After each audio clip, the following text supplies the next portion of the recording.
اعوذ باللہ من الشیطان الرجیم بسم اللہ الرحمن الرحیم وبہ نستعین ومن الناقص الیاء قلبت واو یان ثم ادغمت فی الیاء الثانیۃ نحو مرمی اصل مرموی۔ بات چل رہی تھی اس میں فاعل اور اس مفعول کے متعلق۔ اس میں فاعل اور مفعول کی تعریف پچھلے سبق میں بیان ہوئی ہے اور ان کے اوزان کے متعلق بھی گفتگو ہوئی ہے کہ اس میں فاعل کس وزن پر آئے گا، مفعول اس میں مفعول کس وزن پر آئے گا۔ اگر اجوف سے ہو تو اس میں کیا تبدیلی آئے گی، کیسے بنے گا، ثلاثی سے غیر ثلاثی سے، اس میں فاعل اس میں مفعول، اس کی جو ہے تفصیلات کل آئی ہیں۔ آج جو بات کر رہے ہیں وہ یہ ہے کہ اگر اس میں مفعول کو ناقص یائی سے بنایا جائے تو اس میں کون سی تبدیلی آئے گی؟ کہتے ہیں قلبت واو یان، اس کی واو کو یا میں تبدیل کر دیا جائے گا، ثم ادغمت فی الیاء الثانی، پھر پہلی یا کو دوسری یا میں ادغام کر دیا جائے گا۔ ٹھیک ہے، کیونکہ اس میں مفعول میں واو ہوتی ہے نا، جس کو واو مفعول کہتے ہیں، اس مفعول والی واو کو یا میں بدلنا ہے۔ جیسے کہہ رہے ہیں مرمیون، اصل مرموجن، اصل مرموجن تھا۔ یہ جو واو ہے یہ واو مفعول کی واو ہے، اس واو کو یا میں بدلیں گے، یا کو یا میں ادغام کر دیں گے اور یا کے ماقبل کو کسرہ دیں گے، مرمیون۔ اما ناقص الواوی، اگر اس میں مفعول ناقص واوی سے بنایا جائے، فلا یحدث له الا الادغام، اس میں اور کوئی تبدیلی نہیں آئے گی، صرف ادغام ہوگا، یعنی وہاں پر حرف کو کسی دوسرے حرف میں نہیں بدلیں گے۔ جیسے مغزوون، اصل میں کیا تھا؟ مغزوون، یہ جو واو پہلی واو ساکن ہے، اس کو دوسری واو میں ادغام کر دیں گے، بن جائے گا مغزوون۔ ومن المحموز اللام فالمختار قلب الحمزۃ واون نحو مقروبون۔ اگر محموز اللام سے اس میں مفعول بنایا جائے، محموز اللام کسے کہتے ہیں؟ محموز اللام کہتے ہیں کہ جس کا لام کلمہ حمزہ ہو۔ محموز اللام کو لام سے اگر بنایا جائے گا اس میں مفعول، تو کہتے ہیں کہ حمزے کو واو میں تبدیل کر دیں گے۔ جیسے مقروبون، مادہ کیا ہے اس کا؟ قارا، قاف را حمزہ، ٹھیک ہے، محموز اللام ہے، عین الفعل جو ہے اس کا حمزہ ہے، قارا۔ اس میں مفعول بنائیں گے، بنے گا مقروءن، یہ جو حمزہ ہے آخر میں لام الفعل والا، اس کو واو میں بدل کر واو میں ادغام کر دیں گے، مقروبن بن جائے گا۔ ٹھیک ہے، یشترک بین اسم الفاعل والمفعول صیغتان وہما فعول و فعل۔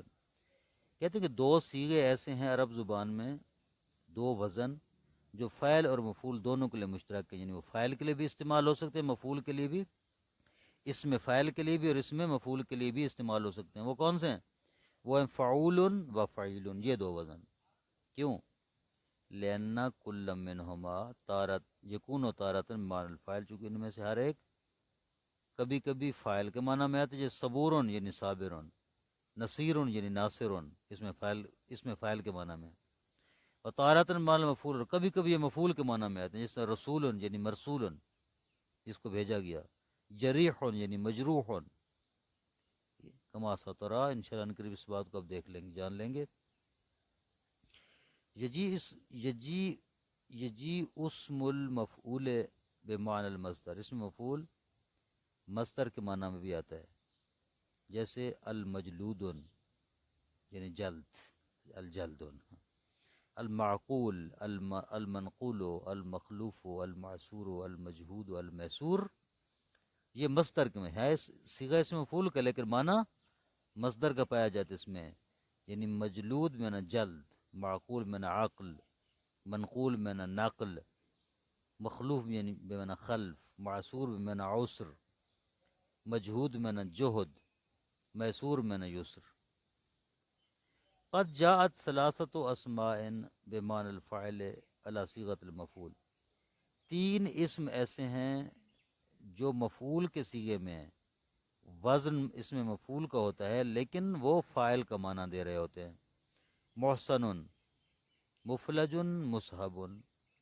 محسن احسن یحسن سے بمعنی عفا یعف، عفیف ہونا، پاک دامن.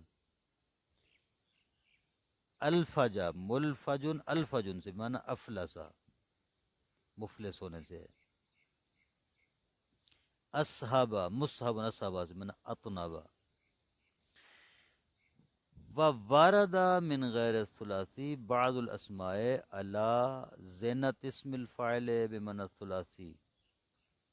بعض اسماء اسم فاعل کے وزن پر آتے ہیں غیر ثلاثی میں، جیسے املح الماء یعنی مالح.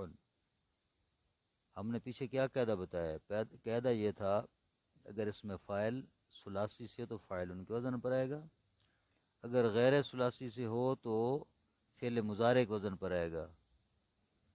یہاں اس قاعدے کے خلاف بات کر رہے ہیں، کہتے ہیں کبھی کبھی غیر ثلاثی میں ایسا ہوا ہے کہ فعل مضارع کے وزن کی بجائے فاعلون کے وزن پر اس میں فاعل آتا ہے، خلاف قاعدہ. مثال دے رہے املح الماء، پانی نمک والا ہو گیا، نمکین ہو گیا، اس کا اس میں فاعل مالحون آتا ہے، حالانکہ اس کا اس میں فاعل مملحون ہونا چاہیے تھا. مملح نہیں آتا، اس میں فاعل مالحون آتا ہے، یہ خلاف قاعدہ ہے. وَأَمْحَلَ الْبَلَدُ ماحل افعل غلام یافع اعشب المکال عاشب. ٹھیک ہے، یہ خلاف قاعدہ ہیں. وَكَذَلِكَ بَعْضُ الْأَسْمَاءِ زِنَةِ اسم المفعول من الثلاثی. اور اس طرح بعض اسماء اسم فعل ثلاثی سے مفعول ان کے وزن پر آتے ہیں. محبوب، مجنون، مرکوز، محموم، مسلول، مملح، ٹھیک ہے، وغیرہ. یہ آنے کیسے چاہیے؟ آنے تو چاہیے مثلا احبا سے محبوب آتا ہے نا، کیا ہوتا ہے، محبب آنا چاہیے نا، محب آنا چاہیے نا، لیکن آتے ہیں محبوب، خلاف قاعدہ ہے نا. اجنت ان کا مجنن ہونا چاہیے نا قاعدتاً، لیکن خلاف قاعدہ مجنون آتا ہے. تو یہ کچھ اوزان ہیں جو عرب میں خلاف قاعدہ ہیں، سمائی ہیں، جو استعمال ہوتے ہیں عرب میں. صلی اللہ علی محمد وآلہ